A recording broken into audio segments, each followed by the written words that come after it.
Here's a few tips and tricks for you to get the most out of your equipment. You want it to last as long as possible, but you also don't want it to go down when you're busy trying to serve customers or get ready for that next service. Many times we see customers in a front of house smoothie environment or coffee chain that has more than one of our quiet ones. They have a tendency to go to the one that's closest, and that motor is going to get used more.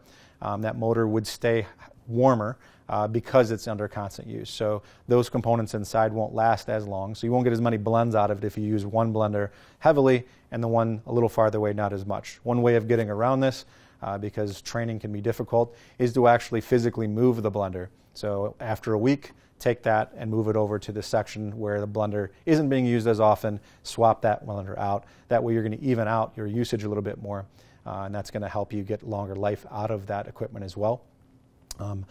Other options for the VitaPrep 3 can definitely be trying to use higher speeds if that works best. You can also tell to a certain point when things are about to get into a danger zone from a heat perspective. The exhaust blows out the sides of these, so you can put your hand down there while using it. If you're getting a lot of hot air that's coming out, you may want to run a cool down cycle. And again, that's just taking that container off, running it at high speed for about 30 seconds to a minute, and then that'll get you back down in a cool range. What you really want to do is avoid the motor's thermal cutout, shutting the machine down to protect it. Shutdown from heat can be two different ways. It can be long-term use that's slowly building up heat, and the coils on that motor are going to hold that heat longer.